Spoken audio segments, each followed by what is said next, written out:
and welcome to tonight's special event called Resurrected or Reimagined. Christian and atheist professors discuss the plausibility of Jesus rising from the dead. My name is Julie, and I'm a fifth-year student studying psychology here at Ohio State University. I'm involved with Crew, one of our sponsoring student organizations, for tonight's event. The idea that Jesus Christ has risen from the dead has been a debated topic throughout the centuries. Some have believed in the resurrection with what seems like blind faith. Others are far more skeptical and believe that the idea of the resurrection is immensely implausible. Yet the idea that Jesus Christ physically resurrected from the dead is a central belief of the Christian faith and has long been an important idea in the history of the Western world. Whatever you believe or disbelieve, this evening, our sponsoring organizations are sincerely glad you've come to explore this topic and consider the perspectives of both professors. We believe it is rare today to find productive dialogue between those with opposing perspectives. Our hope is that a respectful dialogue might be possible that can be carried forward by all of us long after this event has ended tonight. The sponsoring student organizations tonight are Crew, a caring community passionate about connecting people to Jesus Christ. Ratio Christi, a movement that equips university students and faculty to give historical, philosophical, and scientific reasons for following Jesus Christ. And the Secular Student Alliance, an organization that hopes to demonstrate by argument and action that it is possible to lead a good and meaningful life without religion, and that ethics and morality can be meaningfully based on rational and humanistic ideals and values. Our presenters this evening are Dr. Michael Licona and Dr. Larry Shapiro. Dr. Licona is Associate Professor in Theology at Houston Baptist University. He is the author of numerous books, including Why Are There Differences in the Gospels?, What Can We Learn from Ancient Biography?, and The Resurrection of Jesus, a New Historiographical Approach. Dr. Shapiro is a philosophy professor at the University of Wisconsin-Madison. His research interests are mainly in philosophy of psychology and philosophy of mind, and his current research focuses on issues concerning multiple realization and embodied cognition. He has completed a book on the topic of miracles called The Miracle Myth: Why Believe in the Resurrection and the Supernatural is Unjustified. After the discussion, the professors will remain up front to answer follow-up questions that you might have. Also, there will be book tables in the lobby if you would like to purchase some of the material that they have authored. Our moderator for tonight's dialogue is Dr. Stephen Brown. Dr. Brown teaches in the philosophy department at OSU and is Associate Director of the Center for Ethics and Human Values. We will begin this evening by hearing presentations from both presenters, followed by a moderated dialogue, and we'll end tonight with audience Q&A. To submit your questions for that Q&A time, please send your question in a text message to the following phone number as seen on the screen. This number will be visible again before we transition to the audience Q&A time. Your feedback matters to us.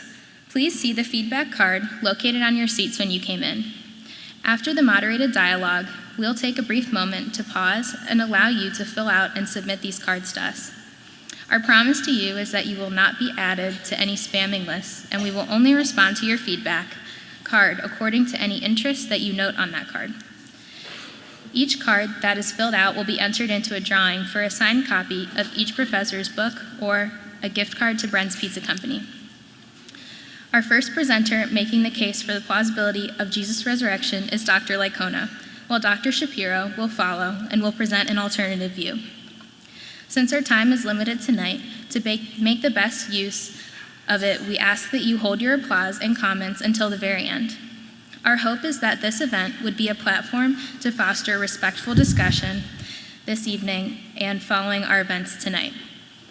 One of our sponsoring organizations took time to produce a video capturing people's thoughts on the resurrection around OSU campus. Let's take a look. My name's Amber, and I'm out here on the campus of Ohio State, and we're just getting students' opinions on the topic of resurrection. Do you believe that Jesus resurrected from the dead or not? No. Yes, I do. I personally do not. Yeah, I really do believe that Jesus resurrected from the dead. I believe that he suffered on the cross for us and then, died and rose from the dead. How do you think your life would look different if he hadn't rose from the dead? Well, I think we wouldn't have any hope, after this life, and that we wouldn't have anything to strive for and believe in this current life. We'd kind of be wandering. I mean, I'm Catholic, and I was Catholically educated too, so that would change my education completely. In a way, I think it would, because Christianity is based on the fact that he did come back from the dead. So yes, I do think it would. No, not really. I think so, but not in any sort of overt way. So do you think it's important that people talk about this topic across campus? Yeah, I do, especially if students are Christians. It's important for them to know. Some people want to know because they're confused. So if they knew these things, then if people were able to tell them, then they would know. Yeah, for sure. I just think that college you make a lot of big decisions around this time of your life. So it's important to kind of have your beliefs figured out a little bit, or try to. Not really, because, I don't think it makes much sense unless you're Christian. Definitely. I think the exposure is very important, because once you have exposure to something, it's when you want to believe it or not. So that's definitely important for people to know about, yeah. Yeah, I think it's pretty important for people to be aware. Yeah. Nowadays there's a lot of safe spaces and all that, and people aren't willing to listen to the other side. So I think an event like this is extremely necessary, and especially on a polarized campus that sometimes this turns out to be. So I think this is an absolutely great event. First, we will hear from Dr. Licona.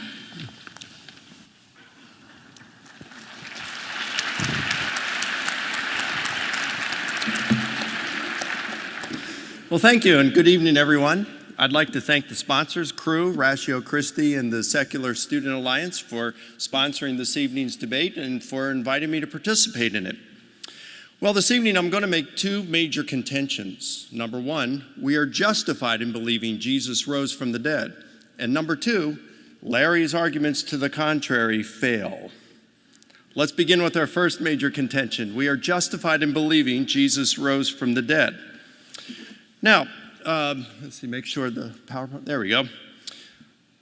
I'm going to try to make this very simple this evening and use as few details as possible so that even a Michigan Wolverine can understand. My case for the resurrection is going to be based on two major building blocks, facts and method. Let's begin with the facts. Now, I'm going to focus on three facts for which the majority of scholars today grant them because the supporting data is so good. I want to be clear that I'm not at all suggesting that we should believe these because the majority of scholars grant them, or that they are facts because the majority of scholars grant them. That's not at all what I'm saying. I am limited in time. I only have 20 minutes. I've written a 700 and some page book on this, so I got to squeeze a whole lot into this period of time. So I'm only going to be stating what facts, a few facts that scholars, whether they're atheist, agnostic, Jewish, Christian, they agree on these facts because the evidence is so good for them. So here are some three facts. Number one, after Jesus' death, a number of his disciples had experiences they interpreted as the bodily raised Jesus appearing to them. Now, I've abbreviated that by just saying appearances to the disciples, but what they're saying, the scholars are saying, is they all agree, virtually 100%, that the disciples had experiences that they interpreted as appearances of the bodily raised Jesus. Second, an enemy of the Christian church named Paul had an experience he believed was an appearance of the bodily raised Jesus, and as a result, he changed from being an aggressive persecutor of the church to one of its most able defenders. And three, the disciples' experiences occurred in both individual and in group settings. As I mentioned, there are other facts I could mention here, but these enjoy widespread acceptance by atheist, agnostic, Jewish, and Christian scholars alike. Now let's discuss the method by which historians determine whether something reported about the past is true. Historians find themselves in the same boat as archaeologists, geologists, and evolutionary biologists. They can't get into a time machine, return to the past, and verify their conclusions, so they employ strictly controlled historical method and use arguments of inference to the best explanation This is the way historians determine what is probable. That's the tool they use. The way you use arguments of inference to the best explanation is to employ 4 important criteria in this. The first is called explanatory scope. Explanatory scope is the ability of a hypothesis to account for the facts. So think of a jigsaw puzzle. You want to solve it. If you leave pieces stranded, that would lack, say, explanatory scope. In the 3 facts that I've mentioned, a hypothesis that can account for all 3 has greater explanatory scope than one that can only account for 1 or 2 of those facts. Explanatory power is the ability of a hypothesis to account for the facts without forcing them to fit, without excessive ambiguity. Stated a little differently, given the truth of a hypothesis, we would expect certain things to be true, and to the degree we get those things, that hypothesis may be said to have explanatory power. So let's just say there was a guy who was in prison for 20 years overseas. He had total lack of connection to the outside world. He comes to the United States. His brother greets him and says, "Hey, welcome back home, brother, but you're not going to believe what happened last year. The Chicago Cubs won the World Series." And he says, "You're right, I don't believe that." He said, "Well, what would it take to convince?" "Well, if the Cubs won, then we would expect to see a celebratory parade. So if you saw the evidence, that you get what you would expect, and so it has explanatory power." Less ad hoc. Ad hoc is a Latin term meaning for this. We recognize ad hoc elements within a hypothesis when it's contrived or non-evidenced assumptions, speculation, improvisation. So for example, the hypothesis that undetectable gremlins from Saturn are responsible for all the unexplained phenomena on Earth is terribly ad hoc. Fourth is plausibility. Plausibility is the degree to which a hypothesis is compatible with our background knowledge. So the story that a 3-year-old girl bench pressed 300 pounds is implausible based upon our background knowledge of what humans at the age of 3 are able to do. Now, of course, it would be a game changer if we said what the girl could bench press 300 under her own power. Yes, that's implausible, but it's a game changer if we said there's a bodybuilder also holding on to that barbell and he's assisting her, he's doing the lifting. That's the game changer, and all bets are off in terms of plausibility when you have that external agent. Historians use these 4 criteria for assessing hypotheses. The hypothesis that best fulfills these criteria is what's regarded as what probably occurred. That's how historians work. That's the tools we use. Now I'm going to illustrate this historical method with a hypothesis Larry provides in his book, the twin hypothesis. That hypothesis states that Jesus had an identical twin brother who took Jesus' corpse, threw it down a well, then pretended to be Jesus risen from the dead. Now, Larry doesn't actually believe the twin hypothesis is true, but he says that this hypothesis is more probable than the resurrection hypothesis. So let's weigh these hypotheses using historical method and see if what he says is true. The twin hypothesis has excellent explanatory scope because it accounts for all 3 facts. However, it lacks in explanatory power. If you talk to identical twins, and I've probably had the opportunity to talk to 24 over the last several years, I've always asked them, can you fool your parents? Can you fool your spouses? Can you fool your best friends? And they'll say, as long as we don't talk, as long as we don't walk or do anything, we can fool them. But as soon as we start to say something, our voices are different, our facial expressions are different, the way we carry ourselves, they can tell immediately. So think about this. Jesus' disciples had been with them for 1.5 to 3 years. Of course they'd be able to tell. And then you've got the problem that, well, Jesus had a twin brother and he assumes Jesus' identity. Well, then what happened to his twin brother? He's now off the scene. Are people asking, well, what happened to him? And why is there no mention of him in the historical record whatsoever? So it lacks explanatory power. Of course, it's terribly ad hoc. There's not a shred of evidence for it. Totally contrived.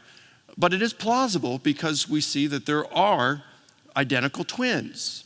And so the twin hypothesis passes 2 criteria and fails 2.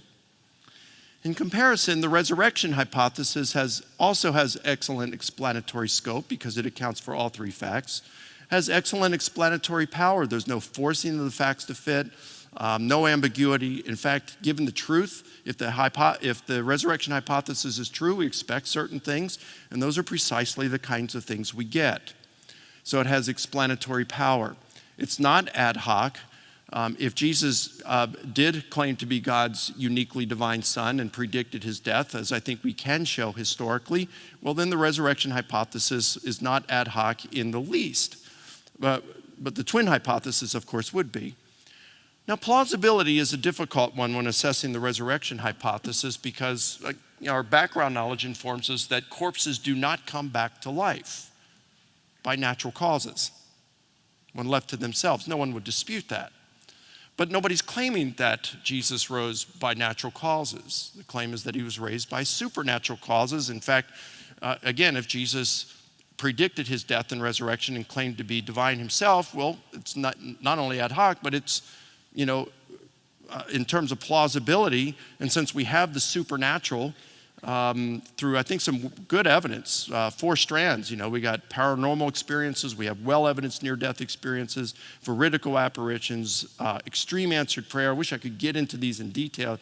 They're quite fascinating with corroborated accounts, even some scientific accounts. Pretty cool stuff. So we've got good evidence for a supernatural component to reality. We've got good evidence that Jesus claimed to be divine, that he predicted his imminent death and resurrection. I think that gives plausibility to the resurrection.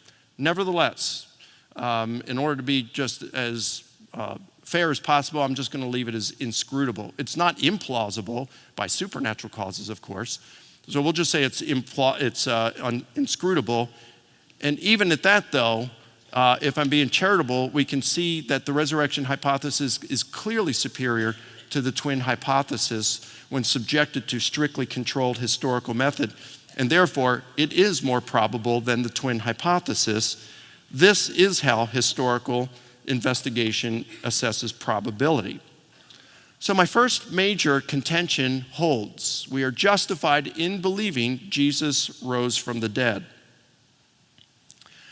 This leads us then to my second major contention, that Larry's arguments to the contrary fail. Larry's case against Jesus' resurrection in his recent book is twofold. He criticizes the Gospels, then argues that even if they were entirely reliable, we would still not be justified in believing Jesus rose from the dead because of the sheer improbability of the event. Larry's an excellent writer, and his book is an enjoyable read and is accessible to most readers. However, when he steps outside of his field of philosophy and onto the field of history, Larry ends up misstating scholarly opinions both egregiously and often. There are so many examples I could provide, as one that New Testament studies is my discipline. However, time allows only one. Larry writes, quote, "How do we know that the Gospels published in today's editions of the New Testament contain the original text? In fact, we can't know that, and this is because of what we do know. New Testament scholars realized a long time ago that the Gospels in their present form would be unrecognizable to their original authors. Nearly 2,000 years of errant translations and tendentious redactions have touched almost every aspect of the Gospels. The Gospels in any relevant sense no longer exist. New Testament scholar Bart Ehrman has written a number of fascinating books on this topic, and although many Christian Bible scholars reject some of Ehrman's conclusions, few object to his historical claims about the Gospels." Now, I must admit to being shocked when I first read these assertions by Larry, because contrary to his claims that almost all New Testament scholars hold these views, I can't think of a single New Testament scholar who holds them, and it's my discipline, including Ehrman himself. In fact, listen to what Ehrman himself has written. And Ehrman's an atheist, New Testament scholar. He says, "The manuscripts of the New Testament do indeed have large numbers of variations in them, but the problem is not of such a scope as to make it impossible to have any idea what the ancient Christian authors wrote. If we had no clue what was originally in the writings of Paul or in the Gospels, this objection might carry more weight. But there is not a textual critic on the planet who thinks this, since not a shred of evidence leads in this direction. And I don't know of even any mythicist who is willing to make this claim. As a result, in the vast majority of cases, the wording of these authors is not in dispute, end quote.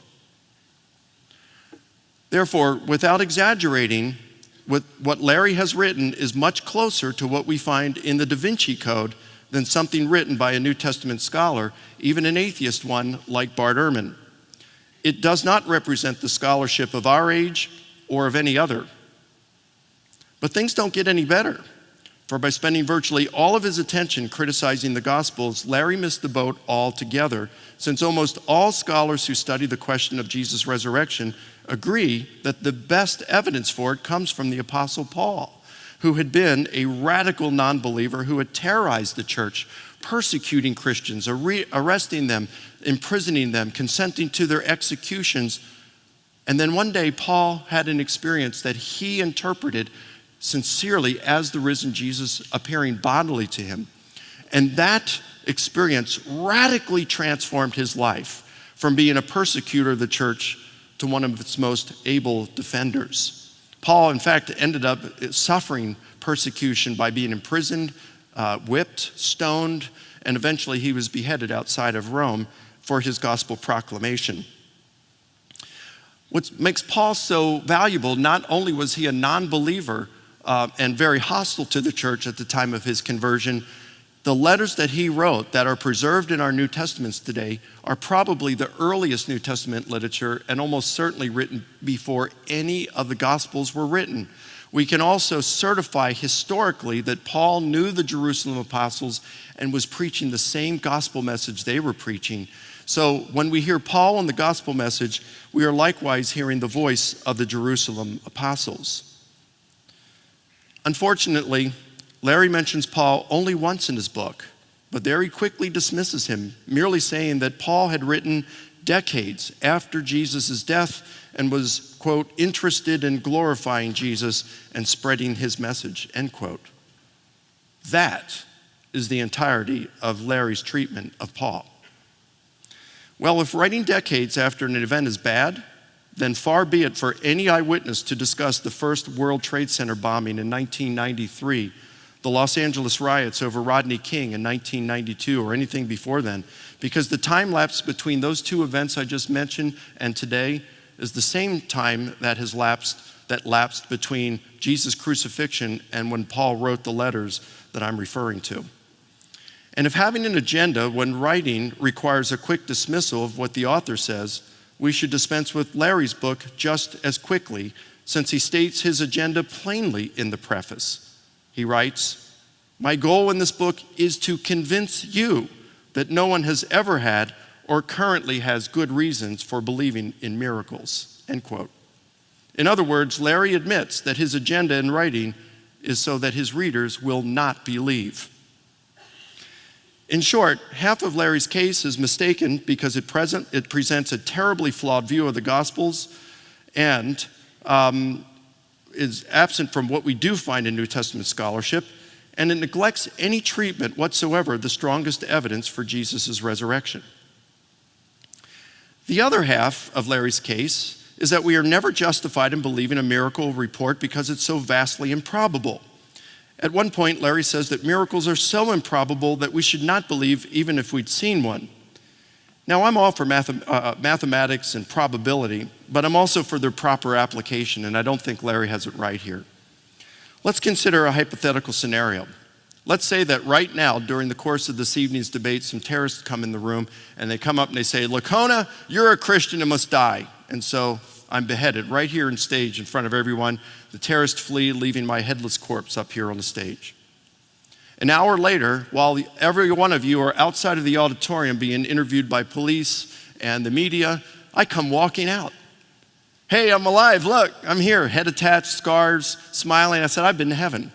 In fact, God brought me back. I saw him. He told me he's going to bring me back to life so that I could verify the truth of Jesus' message.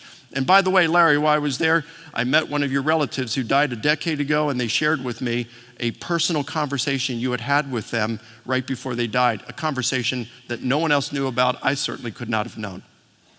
Now, would such an event be a miracle? Sure.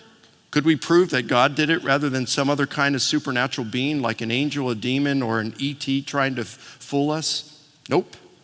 But could we still be certain that the miracle itself had occurred? Yep. Was it improbable? Only in terms of natural causes. But of course, if the event had occurred, it would not have been. We all would have known it would have been supernatural. Should you refrain from belief in what you had witnessed with your own eyes until such a time you become convinced that a supernatural being exists? Well, of course not. The event itself would prove the existence of a supernatural being and realm. Would such an extraordinary event require extraordinary evidence? Well, think about it. The event itself would indeed be extraordinary, but all of you being eyewitnesses would be quite ordinary. In fact, it would be just as ordinary as you being eyewitnesses right now to this event. So it's not that you need extraordinary evidence, but you do need good evidence. So where does this leave us with assessing the probability of a miracle? Strictly controlled historical method. When our investigation of Jesus' resurrection is so susceptible to influence from our biases, whether for or against Jesus, it would be wrong either to assume a supernatural entity was involved or to exclude it outright, since either move would be to weigh in with our biases and worldview, the very things the evidence must be permitted to challenge. Instead, responsible historians will be open-minded and let the facts speak for themselves, apart from prejudgments. A failure to do so practically guarantees we will be guided by our biases rather than by the data. The danger in this is quite clear. Bad philosophy corrupts good history. The problem for Larry is that when we subject competing hypotheses to strictly controlled historical method and esteem facts above our presuppositions, the resurrection hypothesis can be shown then to be the most probable explanation of the data. Therefore, we are justified in believing Jesus rose from the dead, and Larry's arguments to the contrary fail. I look forward to interacting Larry more as this evening's debate proceeds. Thank you.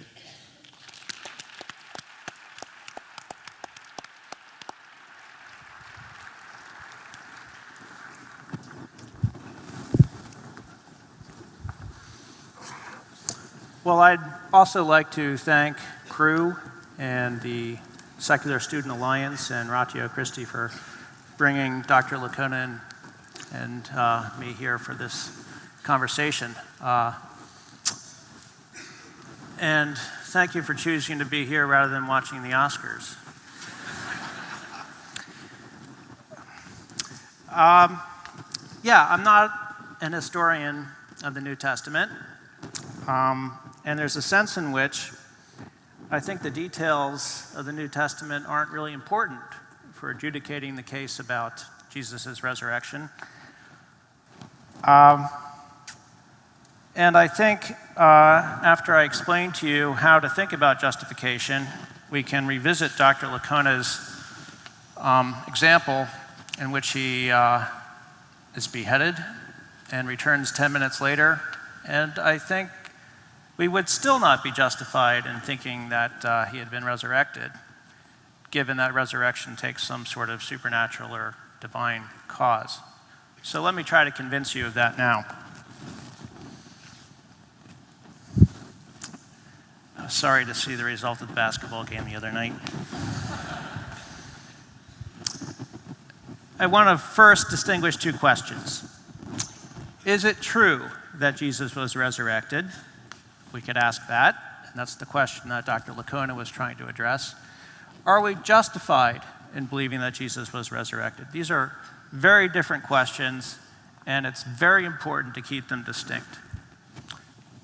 They're different because we can be justified in believing something even if it's false. And we can be unjustified in believing in something even if it's true. So You might be justified in believing that your car will start the next time you turn the key because the previous 1,000 times you turned the key, it started. But perhaps it doesn't. Maybe you left the lights on overnight, your battery died. So you can have a justified but false belief. You could have an unjustified but true belief. Suppose someone says, I really believe that life exists on Neptune. Maybe it does. But to date, we don't have any justification for that, so that would be a case where someone believes something that happens to be true, but they're not justified in believing it. They don't have evidence or support or warrant for the claim. That's what I mean by justification.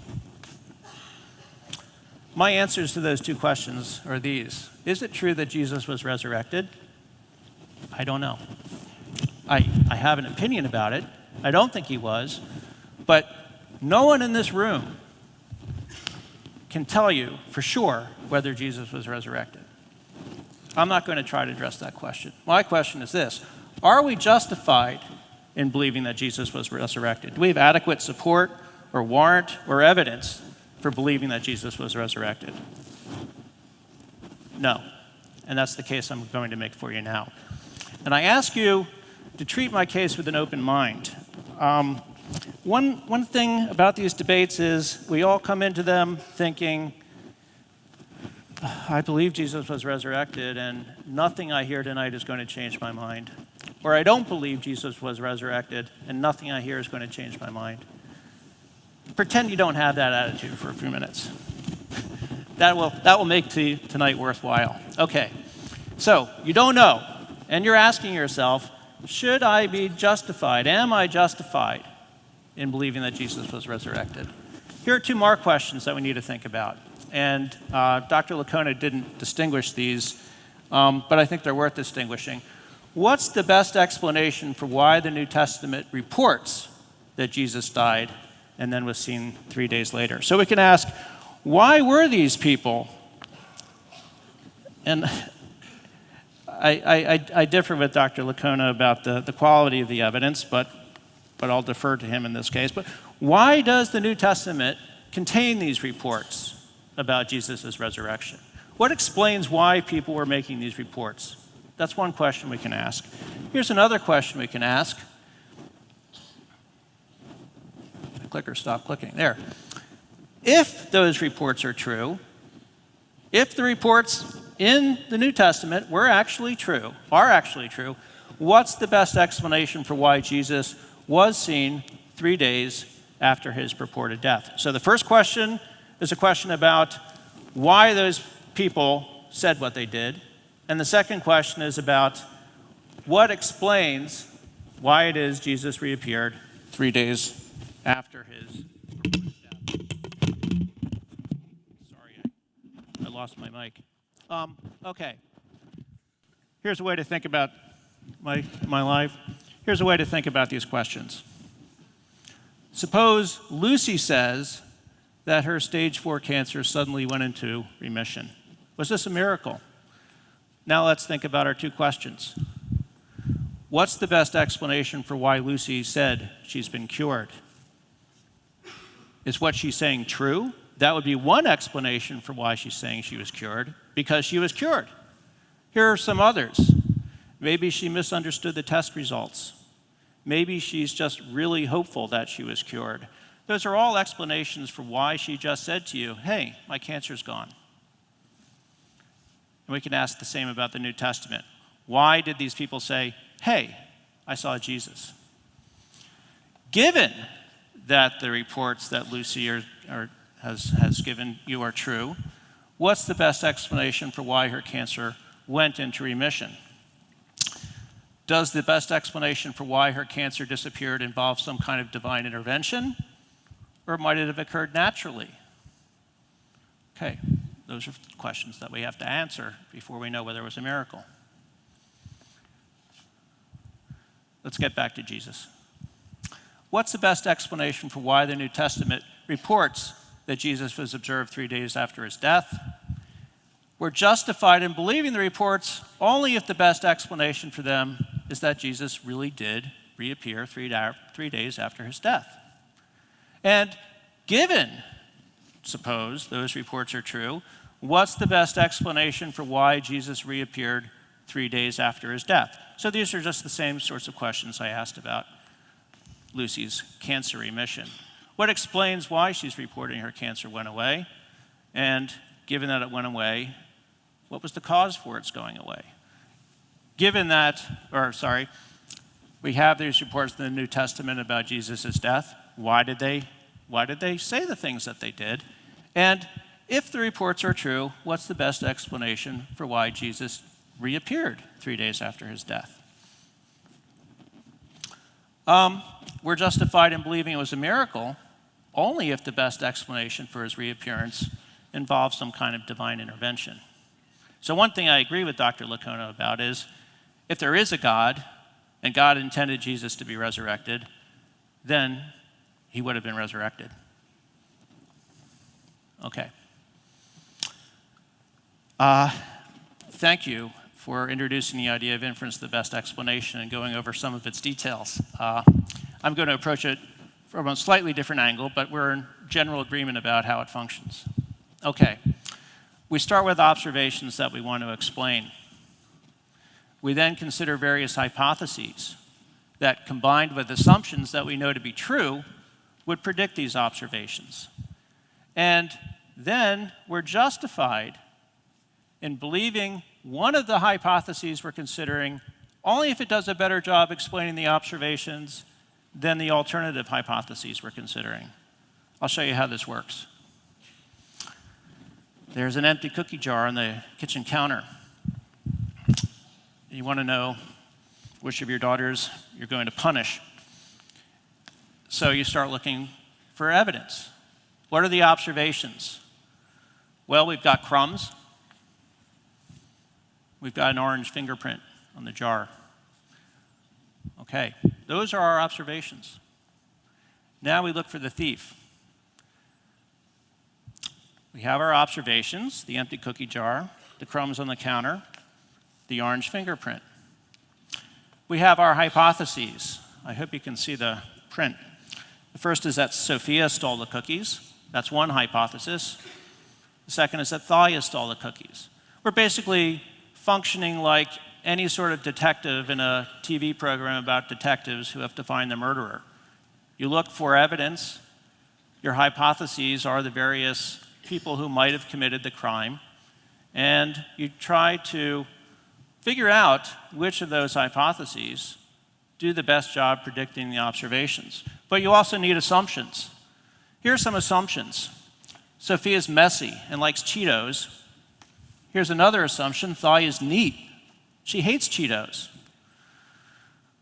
Notice something about these assumptions.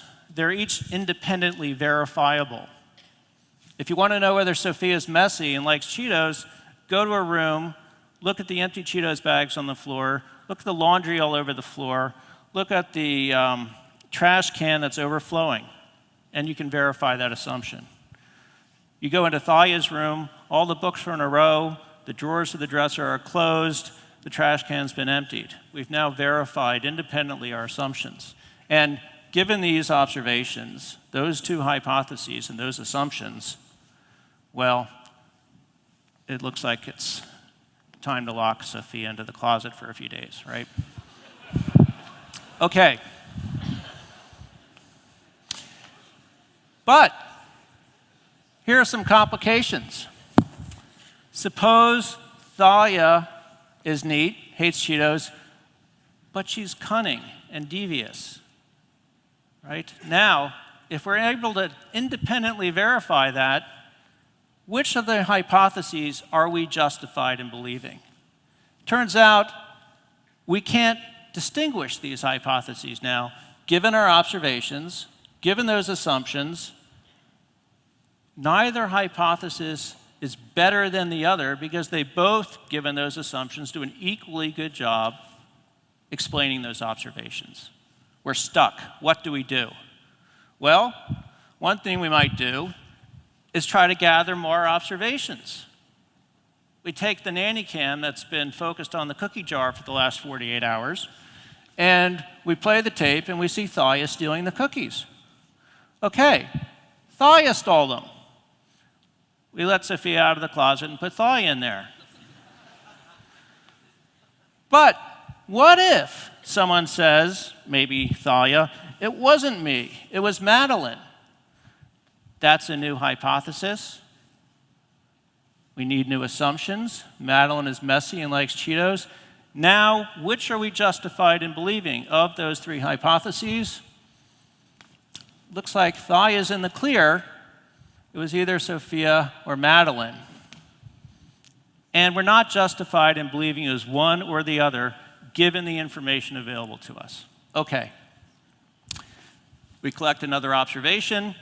Madeline's broken her leg. It can't be her. Sophia goes back in the closet. That's how inference to the best explanation works. You need observations, you need hypotheses, you need assumptions that are independently verifiable. Good. Now let's turn to the New Testament reports. Why do the Gospels recount that Jesus died and then reappeared 3 days later? What were the Gospel writers thinking? What was Paul thinking? Why did they say what they did? Those are our observations that we want to explain. Here are our hypotheses. Jesus died and reappeared 3 days later. That would explain it. The witnesses to the event were confused or mistaken. That would also explain it. In the 2,000 years since the event, the copies of the scraps of papyri that became the New Testament have been embellished or they've been miscopied. That would also explain it. Those are three equally good hypotheses, all of which account for all the data. So what assumptions do we have? Well, people don't typically rise from the dead. Jesus' contemporaries believed many things that we now know to be false. It wasn't just Jesus who raised people from the dead. It was Apollonius, it was Elijah, it was Elisha. This wasn't an uncommon thing. Well, it was uncommon, but it wasn't unheard of. And we know they believed all sorts of other things that are false. They believed that the way to treat an ear infection was with boar's urine. They believed that the way to treat an eye infection was with saliva from someone fasting. They believed a lot of things that we no longer believe.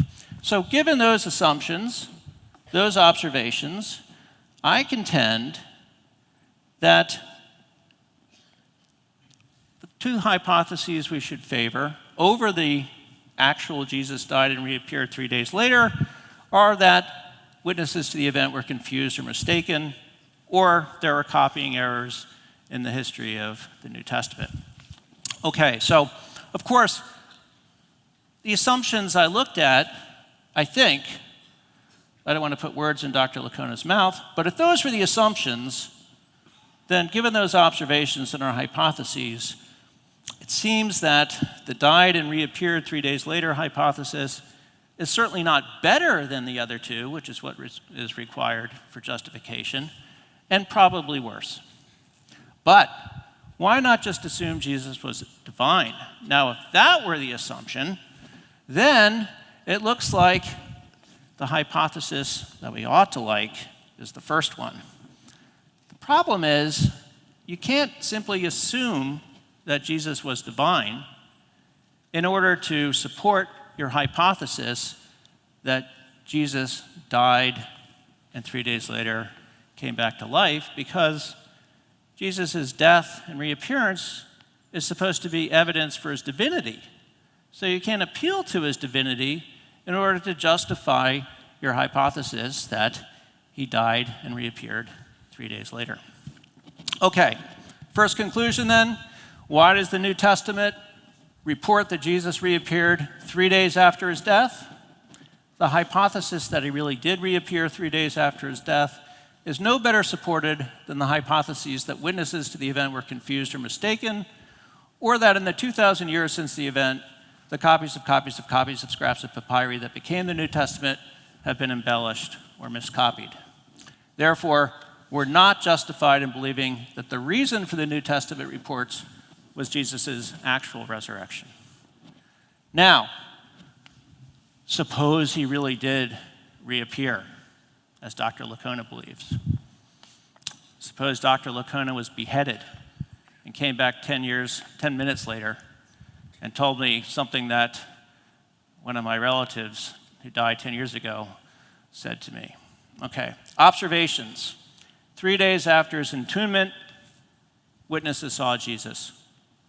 That's what we need to explain now. Hypotheses. I forgot the one about the well. I do have the duplicate brother here. Jesus died, and as a result of divine intervention, returned to life. That would explain the observations. Jesus died, and as a result of inexplicable natural processes, returned to life. That would explain the observations too. Jesus died, and as a result of an alien intervention, returned to life. Jesus never actually died, but awoke from a coma.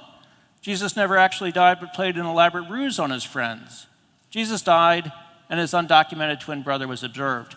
Now, all of these hypotheses explain that observation. So now we need assumptions, and I don't know what kind of assumptions to put under that category because they have to be independently verifiable.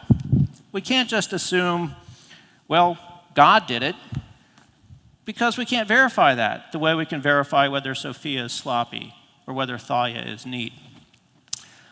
Given these 6 hypotheses, they all do an equally good job explaining those observations, and so we've got no basis to favor one over the other. So here's my second conclusion. Of our 6 hypotheses, Jesus' reappearance no better supports the hypothesis of divine intervention than it does any of the other hypotheses. Therefore, belief that Jesus' resurrection was a result of divine intervention is not justified. And I would say the same thing if someone beheaded Dr. Licona, and 10 minutes later, he was walking amongst us with his head reattached, perhaps small scars, I don't know. We'd ask ourselves, think about it. Think about if that really happened. My reaction would be, what the hell? And then I'd start to think, how did that happen? One hypothesis, God. Another hypothesis, that Licona guy is really weird. You can cut his head off and it comes back. Another hypothesis, the aliens. Which should we choose? Why should we choose God over the others? We have no justification, given that they're all equally good at explaining these observations, we've no justification for thinking that God was responsible for sticking Dr. Licona's head back on his shoulders. So, summarize. To justify belief in a hypothesis, one must show that no alternative does as well or better in explaining the observations. In the case of New Testament reports of Jesus' reappearance 3 days after his death, the hypothesis that this really occurred is no better supported than alternative hypotheses. Likewise, even granting that Jesus actually reappeared 3 days after his death, the hypothesis that this was a result of divine intervention is no better supported than alternative hypotheses. I conclude then that we're not justified in believing that Jesus was resurrected. Thank you.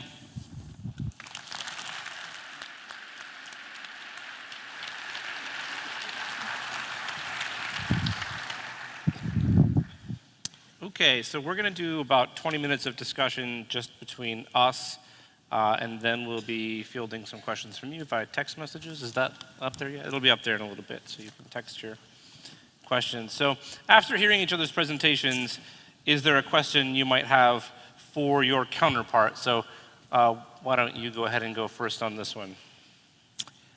Well, I guess I would press my last point. We see something that we can't explain. Now, you made a point of evaluating hypotheses on the basis of whether they're ad hoc. So, if we come across something we can't explain, like someone reappearing from the dead, or your head being reattached to your shoulders, it strikes me as no more ad hoc to say something very strange and inexplicable happened, or aliens did this, than it does to say there must be something like a God, supernatural, that just made it work that way. That sounds to me the definition of ad hoc. Okay. Well, the reason I would take the God as the cause, the hypothesis that God was the cause, let's say with the beheading, over, say, an alien or somehow I did it myself, is what I was claiming. I come back and I say, hey, I did this. I went to heaven. God told me that he's bringing me back. And then I'm able to verify by talking about that conversation I had with a dead relative that I could not have possibly known. That all would seem to fit in with God, and that's my claim, and that I had been there. So I don't see that as ad hoc. The others that you're bringing up, aliens, or I was just doing it myself, somehow I had these amazing powers to do it, those are ad hoc precisely because they are contrived. It wouldn't be me contriving things to say that I'm coming back, God sent me back. That would be my claim. But your alternative explanations would be contrived in order to seem to avoid the possibility of God or the supernatural. And I would apply that to the competing hypotheses. So, like you made the claim that all of these hypotheses for why the appearances, it could have been alien intervention, maybe Jesus didn't die, it could have been an inexplicable natural cause, or a number of things. All of these suffer when you compare them using the arguments of inference to the best explanation. So, for example, to say there was an inexplicable natural cause for how Jesus did appear alive after being brutally executed, that would be ad hoc. Moreover, it would be implausible based upon our understanding of how the world works in natural law. The apparent death would be implausible based on what we know about how people were, the pre-crucifixion torture and the brutalities of crucifixion. Josephus mentions only one person surviving, and he was intentionally moved and provided the best medical care whatsoever. Nothing like that given to Jesus. The alien intervention, entirely ad hoc. So the resurrection hypothesis doesn't suffer from those problems. And so that's why I think the resurrection hypothesis, it is a superior hypothesis. All hypotheses are not created equal. Can I respond to that? Do it.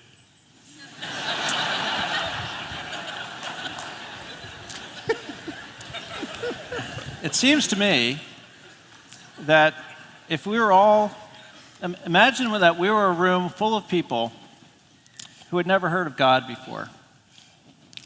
And we were just told the story of Jesus' resurrection. Or better, we just saw Dr. Licona beheaded and his head reappear.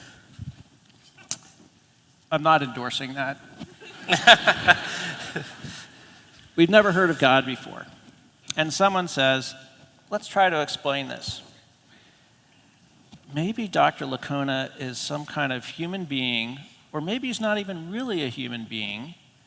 He's something really weird who maybe like a salamander that can regrow its tail, Dr. Licona can grow his head. And we think about that. And then someone would say, oh, no, I have a better idea. There were insects in this carpet here who started to emerge from the carpet and sew his head back onto his shoulders. And we'd all be like, oh, I guess it could happen. Or maybe not. And then someone said, no, there's this all-powerful guy who just puts heads back on people. I mean, why would we think that's not ad hoc or more ad hoc or less ad hoc than the others? Or what about this? There's not, and this is a genuine question, I don't want to be flip. Why not think that there are two equally powerful gods? And one of them says, you think we should put Licona's head back on? And the other says, let's think about that for a minute. Yeah, it's a good idea. Why is that more or less ad hoc than one Christian God? Okay, well, a good question. So in answer to the first one, you said, suppose all of us in here, we'd never heard of God before. Number one, that's not the case. Probably everyone in here has heard of God, and so they would have an idea of what I was talking about. That's what makes this hard. But even if they had not heard about God, and I said X brought me back, I doubt that people would be saying, I mean, you'd probably have a few inveterate skeptics who would just want to be contrary and say, well, maybe it was Y that brought him back or Z that brought him back. But I think most people would be saying, never heard of X. Tell me about X. Why don't you go ahead and ask your question? Well, I'll tell you what, from my question, I'll say, well, Mike, how would you respond to Larry's other question about why believe just one God rather than multiple gods? Well, because number one, Jesus claimed that, I mean, I can show historically where he claimed to be divine. I know that's not what this debate is over, but anyone interested could go view a debate dialogue that I had with Dale Martin, who teaches at Yale. He's a prominent New Testament scholar on this issue. Did Jesus think he was divine? And I gave historical reasons for thinking so. And I've also published in the Journal for the Study of the Historical Jesus on the historical evidence that Jesus predicted his death and resurrection. So I would say we have good reason to believe these things on historical grounds.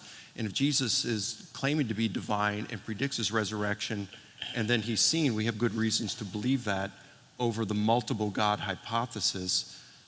But finally, I'd say that given the multiple God hypothesis, yeah, that's ad hoc. But even if a person said, like yourself said, well, still, ad hoc aside, I can't determine between two gods or the Christian God here. Historians all the time make decisions and adjudicate on the occurrence of an event without adjudicating on the cause of the event. So like the Reichstag, when it was torched in Berlin in 1933, even today, we don't know if it were the Nazis or the communists who torched the place, but we still conclude that the Reichstag was torched. So do you have a question? Yeah, what do you think of that, Larry? Well, I think you're being inconsistent, because on the one hand you're saying historians don't speculate about causes, but on the other hand, they do all the time. Oh, I thought you were saying they don't speculate about causes. No, I mean, historians will give reasons why they might think the Nazis did it. Others will say, no, the communists did it. Sorry, I misheard you. I think that... But I said we could arrive at the conclusion that an event occurred without making a determination on what was the cause of the event. Right, okay, that's what I thought you said. So if we got evidence for the resurrection, we can look at that and say Jesus rose and leave the cause undetermined. Right. But then we don't know whether he rose as a result of a divine intervention or whether he arose because he was a really unique individual. That's true, but the question is, was Jesus resurrected or reimagined? Not how was Jesus raised? All right, and in your book, you say the reason we can't be justified in believing a miracle occurred, one of the reasons is we can't determine the cause.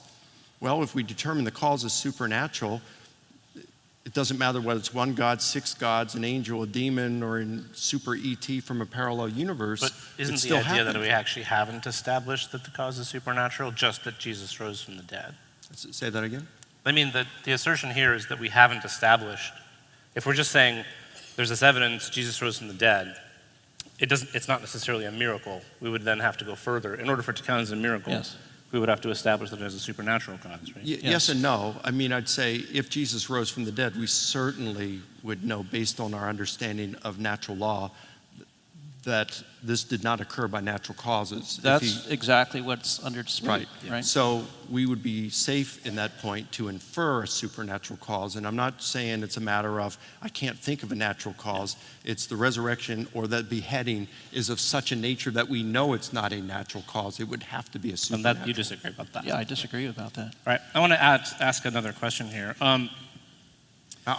Seriously, I'd like to know why you disagree with that. Okay. But we can talk get back about to that. There's lots of time.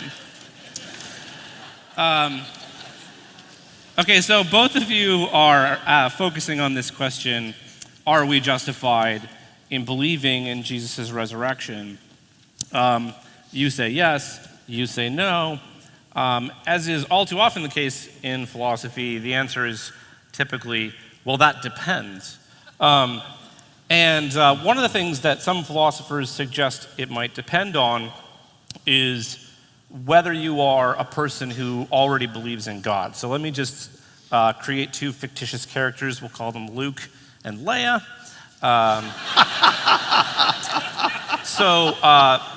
Both of them have done their homework. They've looked at the arguments for and against God's existence. They've both come to fairly confident beliefs, but they're on the opposite ends of the spectrum. So Luke is a pretty confident theist, and Leia is a pretty confident atheist. So I'm going to give you Luke and you Leia and ask a question about those. Can I have Leia? No. So, okay. So Luke, he's a theist. He's done his homework. He's a confident theist.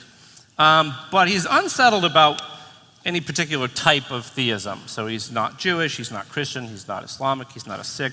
He's just a random vanilla theist. Now he listens to these arguments about Jesus' resurrection, and he comes to this conclusion, that actually provides me with some reason to be a Christian theist rather than some other kind of theist. In other words, do you think that evidence for the resurrection might count as some kind of tiebreaker or play some kind of evidential role in the life of a theist, or is it just that it's out altogether, regardless of whether you're a theist or not? I'm having a hard time understanding your question. Is your question, given that I'm a theist, yeah, am I going to find evidence for the resurrection more compelling? So if you're a theist, you've already got it in your background beliefs that there is a being which can raise things from the dead. Yeah. Maybe you have other things in your background beliefs, given your other beliefs about theism. The idea, I think, is supposed to be that the prior improbability of resurrections is now a lot higher than it was if you were, say, neutral with regard to theism or a committed atheist. So do you think it's possible for a resurrection account, perhaps not to take someone from atheism to theism or even agnosticism to theism, but from one kind of theism to another kind of theism? There, the resurrection is serving an evidential role, just not the one that we've been considering. Mm-hmm. Well, I think we have good empirical evidence that there are plenty of theists who are not at all convinced by the resurrection story. Right.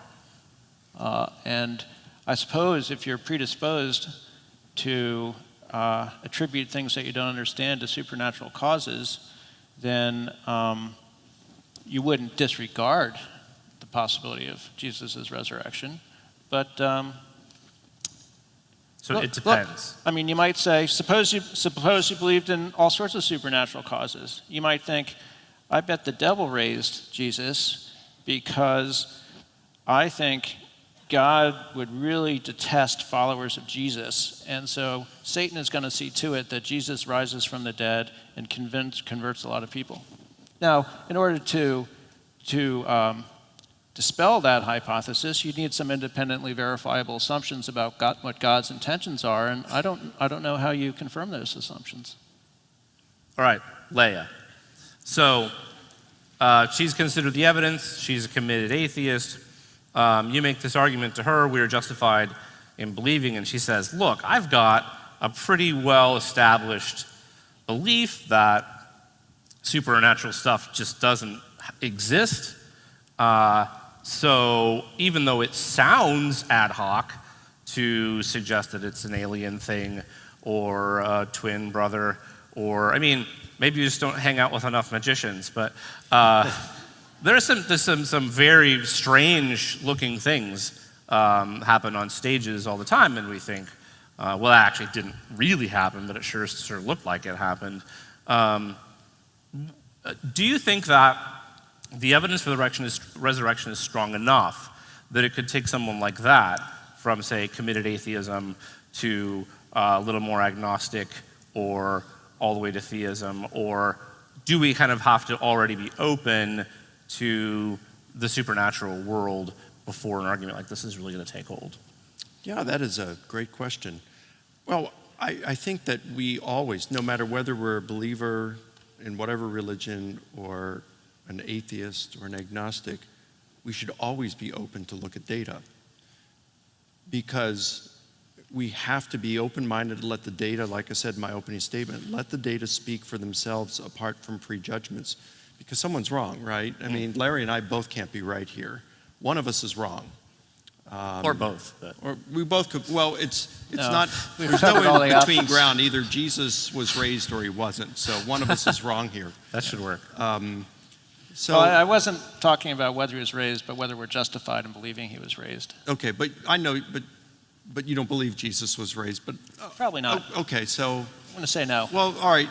Well, not everybody can be right, though. Yeah, Correct? right. If we just say not just you and I, but everybody in here, atheism and theism cannot both be true. And so someone is wrong, and whoever it is, whether it's someone like myself, which I don't think I'm wrong, but I could be. No one's 100%. We can't be. So I think we all should be open-minded. And so I would say, if I were an atheist, your question, if I were an atheist and the evidence for the resurrection was presented to me, I should at least be open-minded to consider it and allow the data to challenge my worldview. A responsible person does that no matter which side they're on. They allow the data to challenge their worldview. Maybe that in and of itself, it depends on the person.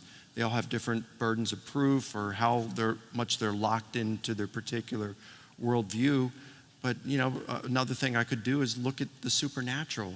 And I mean, I've been doing this for the last couple of years now with just the supernatural. And honestly, I think the evidence for the supernatural dimension and reality is so strong, it's hard to imagine someone denying it and think of themselves as a realist if they have looked at the evidence for just the supernatural. I mean, I could give so many different accounts. Well, some of them corroborated. We probably have just time for one more question among us before we take some from the audience. So I like this question a lot. Let's do this one. What's the most personally challenging evidence that could support the other's view? Why do you maintain your view in spite of this challenging evidence? What do you like about this guy? Well, I got to say, he's a good dresser. Okay, the argument. Normally, I would be dressed more like him, but Steve said, no, you better wear a tie. Yeah, I got to dress up.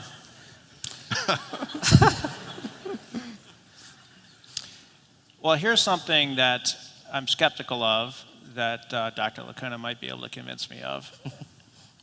He'll never convince me that there's supernatural things at work. I mean, because as far as I know, that's a hypothesis that can never be better than alternative hypotheses. But he can convince me that the quality, not the quality is not the right word. He could convince me that the New Testament is a more reliable account of Jesus' life than I currently believe. He could. Good. So I want to make sure I understand the question. So if I'm being honest, what's the best evidence against the resurrection or something like that? Yeah, what's the part that keeps you up at night a little bit? Oh, that's easy. Because Good. I'm a perpetual doubter. I am, and not just faith, everything. I mean, it's just the way I'm wired. Mm-hmm. And my wife and I, in 1 month, will celebrate our 30th wedding anniversary. Me And, too. Yeah. But really? Yeah. So, and she's an absolutely wonderful woman. She really Mine too.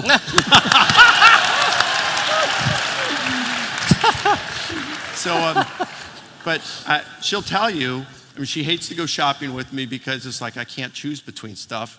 And even to this day, even though we're married 30 years, maybe not so much like I used to, but even up through 20-some years, I would have doubts whether I married the right woman. Sure. And it's not because of her. This is on tape, you know. I know, and she knows this, but she knows it's not because of her, it's the way I'm wired. Yeah. And it's like, well, if I'm going to doubt something like that, and listen, I mean, I was really cerebral. I mean, I had emotions involved, of course, but I was really cerebral in choosing a wife. I had a folder and I wrote down all these things and asked questions and all this stuff. And So you do this with the resurrection? Well, yeah, I mean, this is just the way I am. I second guess, triple guess everything. It's something as important as one's worldview. I'm always reassessing. So here's what keeps me awake at night. What if I'm wrong? And it's like the way I would describe it, you take something as wide as this stage, at least from the screen to there, and tell me to walk across it. I could walk across, I could run across it, walk backwards, run backward, no problem. But stick something this wide between two skyscrapers 500 feet above the ground, and it's gonna worry me. I know I can do it. I look at this, I said, of course I can do it. But it's like, well, what if? What if I stumble and fall off the side and go 500 feet down? So it's like, I look at the evidence, and I'm pretty convinced by the evidence that Jesus rose and that Christianity is true. But what if I'm wrong? There have been much brighter minds over the years than me. And so that's why, even though there are multiple strands that convince me that Jesus rose and that Christianity is true, it's like, hey, if they discovered the bones of Jesus in an ossuary in Jerusalem next month, and there's a piece of papyri and written on Greek, we fooled the world until today, and it's signed by Matthew, Mark, Luke, and John. And somehow they're able to verify that that is actually the bones of Jesus, I would give up my faith. Yeah. I'd have to if I'm being an honest person. So, yeah. Great. So we're going to transition to Q&A. When you came in, there should have been a small card on your seat. If you could fill that out now. Okay, so this is a question for Dr. Shapiro. Can natural occurrences be considered to be caused by supernatural influence? Why or why not? I'll put my cards on the table. I don't believe in the supernatural.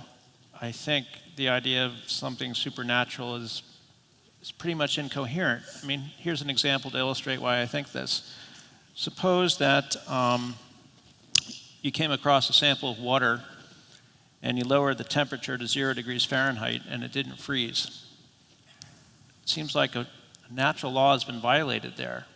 Or maybe what we should say is, it looks like there might be some conditions under which water doesn't freeze until it reaches below 0 Fahrenheit.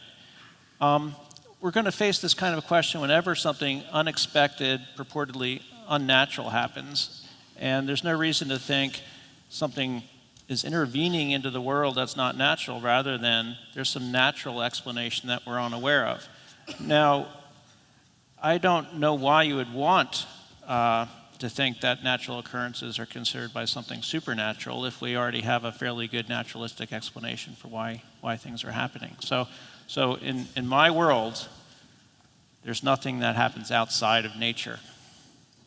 Can I have a quick response to that? Sure. Yeah. Well, the way I'd respond to that is I would say that, I can understand the analogy there about the water, and someone maybe at the equator wouldn't understand that and maybe think that's supernatural. But here in Western culture, we've gone way beyond that with science and everything. And it is, if I did walk out of this auditorium having been beheaded, and you saw me in the story of, I relayed that, we know enough about nature right now and the laws of nature to know that that is impossible by natural causes. And we'd be safe to infer it's supernatural. To say, nope, I'm going to wait for a natural cause, that's a nature of the gaps. Not a God of the gaps, but a nature of the gaps. Maybe I'm not getting this question, but it reads to me like, what about ordinary natural occurrences, like regular old water freezing at regular old freezing temperature? Isn't it possible that that is caused by something supernatural? I think you'd want to say yes, right? We just wouldn't be able to know that. No, well, it's possible. Yeah, I mean, it's possible. We'd never be justified in believing it. Right. Yeah. All right, next question. How does Paul's death mean that what he preached is true? Could he have been deceived? This is for you. Yeah, good question. Well, because he was willing to suffer and die for his beliefs doesn't necessarily justify us believing that what he believed is true. But what it does suggest and justify belief is that he believed that what he believed is true. So when you have jihadis who are blowing themselves up, we know one thing about it. They sincerely believe in their cause. And the disciples' willingness, Paul's willingness to suffer and die for his beliefs, doesn't mean they're true, but it means that he believed that what he believed is true. Liars make poor martyrs. Okay, so then you'd say, well, how do we know it's true? Rather than, why does it matter that he believed it? Well, then it's not just Paul. If you only had Paul, an appearance to Paul, and that's all we had, his testimony, then you might just write that off as a hallucination or an anomaly. But that's not all we have.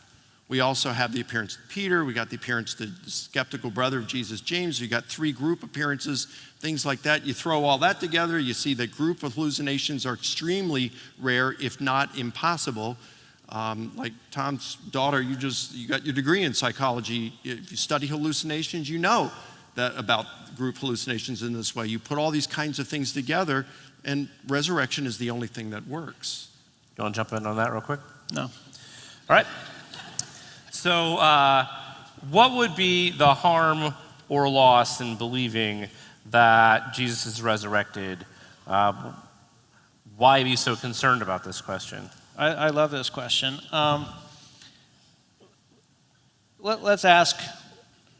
Let's put it this way. Should it matter to someone whether Jesus was resurrected or not? And of course, this depends on how meaningful the resurrection is in someone's life. So let me use an example.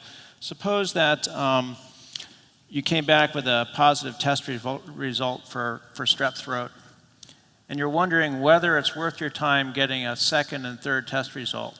And you think, it's just strep throat, I'll take the amoxicillin, no big deal. Okay, so that's something that, because it doesn't matter so much, the consequences, you're not too concerned about verifying the reliability of the test. Now, suppose you come back with the diagnosis of pancreatic cancer. Well, this is a big deal, because if you've got pancreatic cancer, you're unfortunately not going to live too long. So you better get a second opinion, you better get a third opinion, because that's something that's going to make a big difference to how you live the rest of your life. So if belief in the resurrection is something that matters a whole lot to you, then I think you ought to be really, really sure that you're justified in believing it, because your life is being defined by this kind of belief. Whereas if you're the kind of Christian who thinks, maybe he was resurrected, maybe not, where are the Christmas presents, then you don't really have to worry so much about whether he was justified, right? But so what's the harm in believing or not believing? I think that sort of depends on you. But one of the motivations I had for writing my book was I'm very upset about the way believers in Jesus often think that their beliefs put them in a position to regulate certain things that I don't think should be regulated, like who gets to marry whom, whether someone needs to have a baby. These are issues that if you're imposing those views on people because of your belief in Jesus, then you ought to be really, really sure that you're right. So that's a case where harm could come from believing in the resurrection, harm to others, and that's why you owe a special obligation to making sure that you're right about that. You want to jump in? Yeah, well, I'd say he's right. I agree with him. And the converse is true, that if Jesus rose from the dead, then it is to one's benefit or loss on what they do with that decision eternally. And I know a lot of you in here, I'm 55, a lot of you are young, very young. You're college students, you're not thinking about death, but man, this life goes by quickly, doesn't it, Larry? Yeah. It really quickly. So that's one thing. And then I'd say another thing Larry's talking about, and I agree with him here, is it does result in, as you can see, what he said, it matters because if Jesus didn't rise from the dead, Christians are out there and we have a say. Every American has a say in the American political process and where the elections go. And in this past election, evangelical Christians had a pretty big say in who got elected president.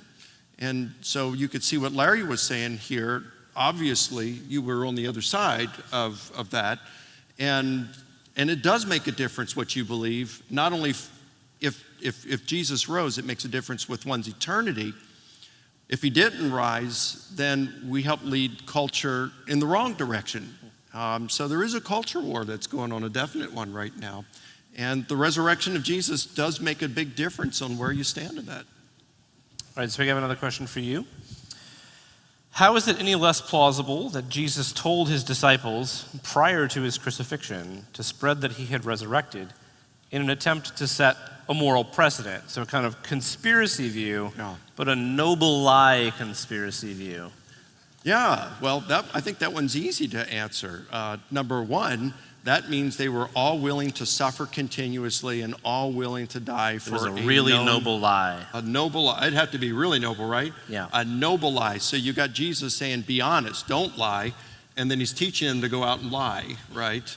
So you got that problem, and they know it, and so they're dying for a known lie. Plus, that would not account for the conversion of Paul, because Paul's not buying into Jesus' program. So it doesn't explain that. It wouldn't explain the conversion of his skeptical brother, James, who most scholars who comment on that, about 90% of them, would say James converted as a result of an appearance of Jesus. We see in the Gospels, it's an embarrassing testimony that none of Jesus' brothers believed in him. They thought he was beside himself. And even at Jesus' death, you find the Gospel of John saying that Jesus entrusted the care of his mother to the beloved disciple, not one of his brothers who would have certainly get the nod. And then afterward, we find Jesus' brothers believing in him. James is the head of the church in Jerusalem, and you find Josephus, Clement of Alexandria, and Hegesippus all reporting the martyrdom of James, the brother of Jesus, because he wouldn't deny his brother was the Lord. Well, what would it take to convince you that your brother's the Lord? You know, the fact that he went from skeptic to now leader in the church and willing to die for his faith, this is not perpetrated by the noble lie. Jump in. I mean, it's not unheard of that you have cults whose members are willing to believe and die for a leader. But they think it's true. Yeah. Right. We're talking a noble lie here. This is more conspiracy oriented, right? That this is that Jesus sort of planned the whole thing from the beginning. Yeah. I mean, count me out. Take Take a cult leader. I see. Your members drink the Kool-Aid. Yep. You're a charismatic leader. They will die for you. So we have some conspirators, and they're so good at it that everybody else falls into line. Yeah, I mean, this happens. The difference is they're dying for what they believe is true. Those, the cultists there, the disciples were this person's positing that they died for what they knew was false. And there's a world of difference between the two. Some people All right, we have a question. Sorry, no. I didn't want to cut you off. Okay, so this is for both of you. Have you had a life experience that has shaped your worldview? Why don't you come in here first? Well, I have. Someone I love very much died. That's all I want to say about it. Shaped my worldview. I mean, a life experience. I could say that, my investigation of this stuff has gone on for a few decades. So it's been a long time like that, and really looking, because this is the most important question in my life about this for me. This means everything for me. This is something I don't want to get wrong, because I'm wasting my life in a big way if Jesus didn't rise from the dead. And if some other religion's true, I want to follow that religion, if that religion is true, rather than Christianity. I mean, because I might only get one chance to get this right, unless Hinduism or Buddhism is right, and then I'll have many opportunities, to get it right. So it's this long, this long thing. So yeah.